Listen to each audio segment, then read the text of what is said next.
selamat pagi Bapak Ibu Guru PAUD di mana saja berada. Jumpa lagi bersama saya. Kali ini saya akan menjelaskan bagaimana cara saya menyusun instrumen supervisi pelaksanaan pembelajaran dan bagaimana cara saya menyusun laporan hasil supervisi pelaksanaan pembelajaran di PAUD. Sebelumnya, perkenalkan, nama lengkap saya Elinda Suer dengan NPM 23105042. Sekarang saya di semester 4 tingkat 2 Program Studi Pendidikan Guru Pendidikan Anak Usia Dini di Universitas Katolik Indonesia Santo Paulus Ruteng. Oke, baik, langsung saja Bapak Ibu Guru PAUD di mana saja berada. Saya akan menjelaskan bagaimana saya menyusun instrumen supervisi pelaksanaan pembelajaran. Baik, pada bagian paling atas itu yang berisi nama dan NPM, itu merupakan identitas kepala sekolah atau supervisor. Lalu yang kedua itu judul, yaitu instrumen supervisi pelaksanaan pembelajaran. Selanjutnya adalah identitas pendidik yang akan disupervisi, yaitu yang berisi nama pendidik, kelompok usia yang diasuh, tema pembelajaran, dan jadwal disupervisi. Baik, pada bagian tabel ada 3 kolom yang akan saya jelaskan. Yang pertama, pada kolom 1 itu nomor, kolom 2 itu aspek yang akan dinilai, dan yang ketiga adalah skor. Pada bagian kolom 1, yaitu bagian A, kegiatan pembuka, yang dimana ada 2 indikator yang akan saya supervisi. Yang pertama adalah melaksanakan kegiatan rutin sebelum memulai pembelajaran, seperti salam pembuka,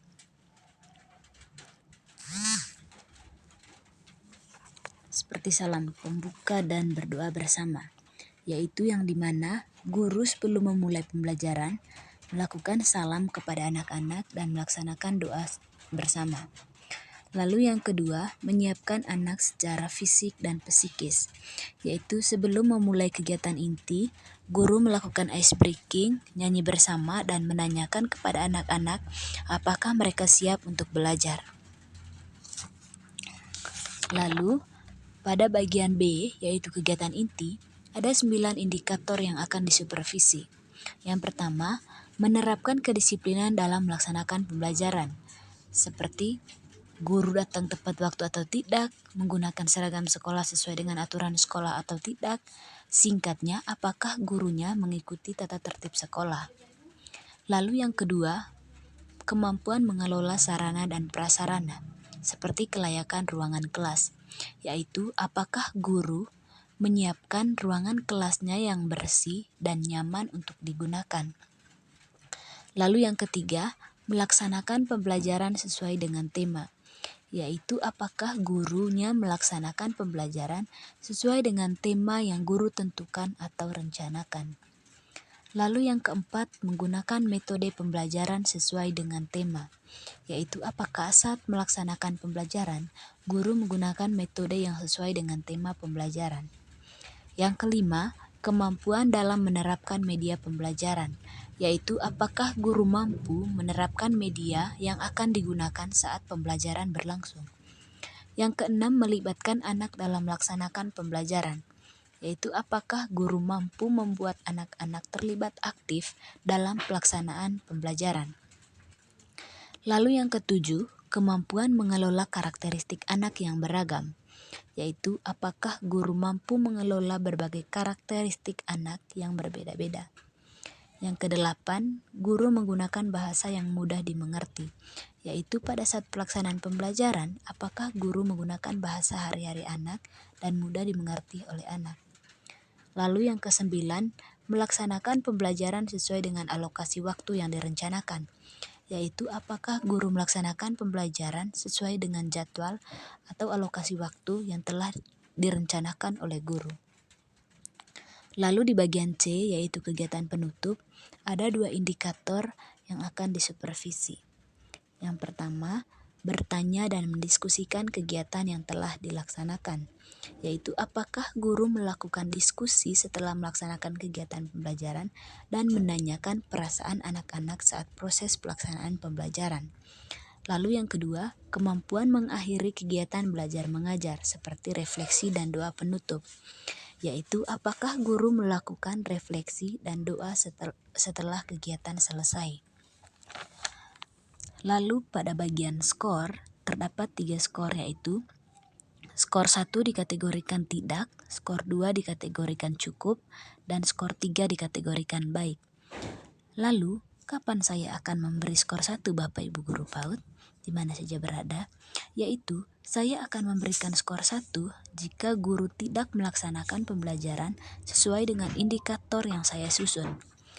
Lalu, kapan saya akan memberikan skor 2? Saya akan memberikan skor 2 jika guru melaksanakan pembelajaran hanya beberapa atau setengah dari indikator yang saya siapkan untuk disupervisi, atau tidak sepenuhnya indikator yang saya gunakan diterapkan oleh guru. Lalu skor 3, kapan saya akan memberikan skor 3? Saya akan memberikan skor 3 apabila semua indikator dilaksanakan saat proses pelaksanaan pembelajaran.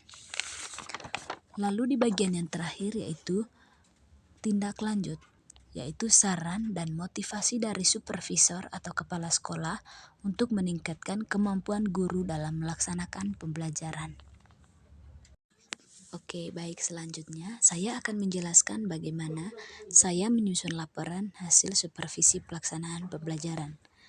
Di bagian cover ini terdapat judul laporan, yaitu hasil supervisi pelaksanaan pembelajaran, lalu nama lembaga, yaitu PAUD Cerdas Ceria, lalu tahun pelajaran, yaitu tahun 2024-2025, lalu yang berikut logo lembaga PAUD kami, lalu nama penyusun beserta jabatan, dan yang berikutnya adalah alamat lembaga PAUD beserta email.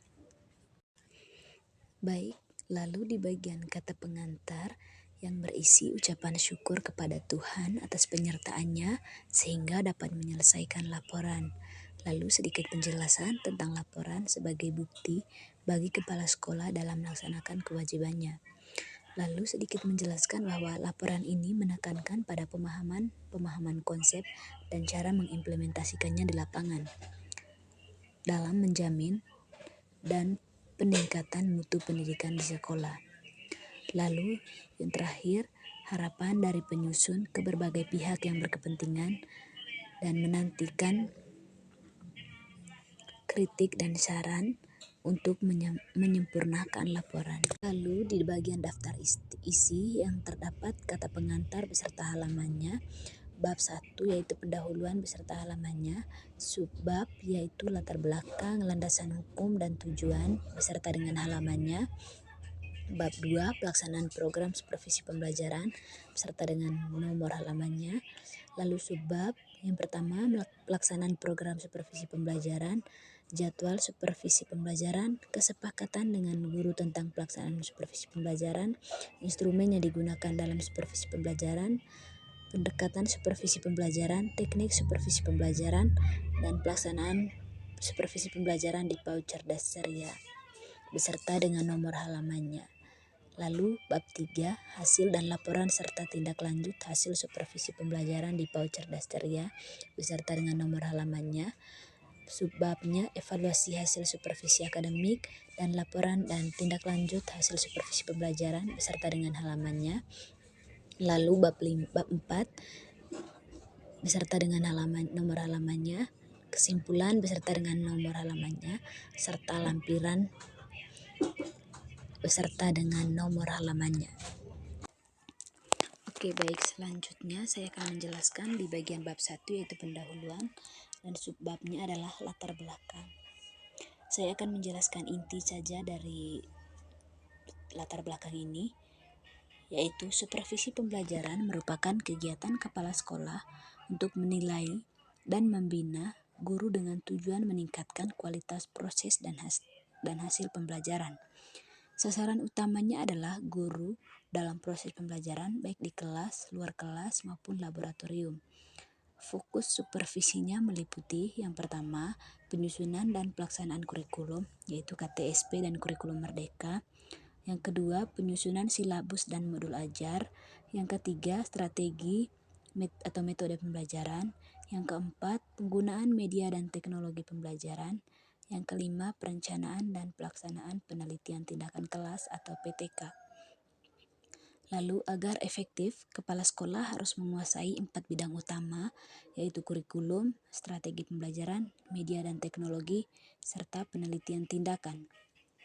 Lalu, kegiatan supervisi mencakup memantau, menilai, membina, melaporkan, dan menindaklanjuti, yang semuanya bertujuan untuk meningkatkan kompetensi guru dan mutu pembelajaran. Oke, selanjutnya saya akan menjelaskan subbab yang kedua, yaitu landasan hukum. Landasan hukum adalah dasar peraturan yang mendukung pelaksanaan supervisi pembelajaran, terutama oleh kepala sekolah. Berikut saya sudah terapkan atau lampirkan beberapa peraturan-peraturan yang menjadi acuan.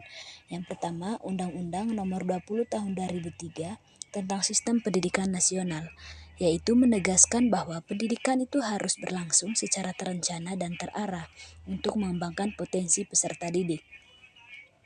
Lalu yang kedua, Undang-Undang Nomor 14 Tahun 2005 tentang Guru dan Dosen, yang menyatakan bahwa guru adalah tenaga profesional yang wajib terus meningkatkan kompetensinya melalui pembinaan dan pengawasan.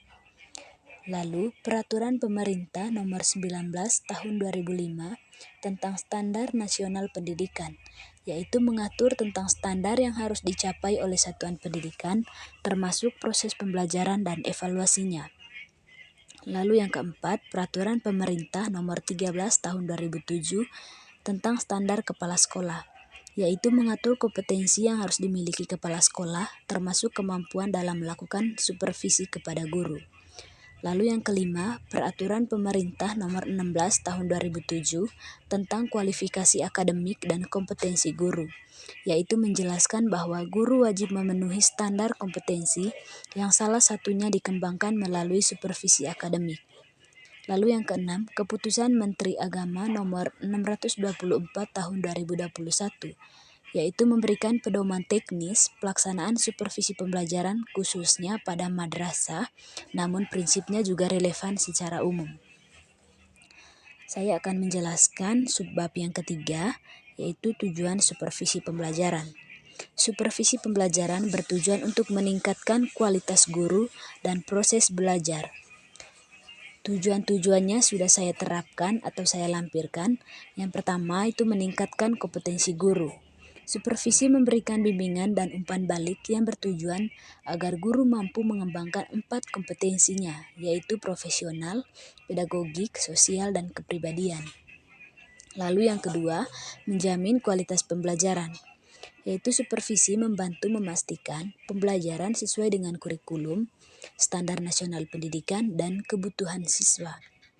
Lalu yang ketiga, mengidentifikasi masalah pembelajaran. Supervisi membantu kepala sekolah menemukan masalah yang dihadapi guru dan siswa dalam proses pembelajaran, serta merumuskan solusi yang tepat. Lalu yang keempat, meningkatkan efektivitas dan efisiensi pembelajaran, yaitu membantu guru mengelola waktu, strategi, dan media pembelajaran agar proses belajar menjadi lebih optimal dan berorientasi pada hasil. Lalu yang kelima, mendorong inovasi dan pengembangan metode. Mendorong guru mencoba metode dan pendekatan baru yang lebih kreatif dan kontekstual sesuai karakteristik siswa.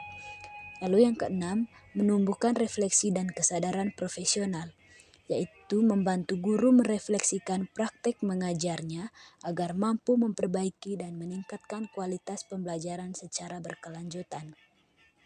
Jadi, Bapak Ibu guru PAUD di mana saja berada, dengan landasan hukum yang jelas dan tujuan yang terarah, supervisi pembelajaran menjadi instrumen penting dalam meningkatkan mutu pendidikan di satuan pendidikan anak usia dini maupun jenjang lainnya. Oke, baik. Selanjutnya saya akan menjelaskan di bagian bab 2, yaitu pelaksanaan program supervisi pembelajaran. Dengan subbab yang pertama, pelaksanaan program supervisi, yaitu saya sebagai kepala sekolah melaksanakan supervisi pembelajaran 2 kali dalam setahun untuk setiap guru, dengan fokus utamanya yaitu pada proses pembelajaran di kelas. Lalu subbab yang kedua, jadwal supervisi. Supervisi dilakukan berdasarkan jadwal tatap muka guru dalam satu hari. Kepala sekolah atau supervisor hanya bisa menyupervisi maksimal 2 guru dalam 4 jam pelajaran. Contohnya yaitu pada hari Selasa 15 April 2025, saya sebagai kepala sekolah atau supervisor melakukan supervisi kepada Ibu Astriana Restin Kandi di kelompok B dengan mengamati metode, media, interaksi guru dan anak, dan tujuan pembelajarannya. Lalu di bagian subbab yang ketiga yaitu kesepakatan dengan guru.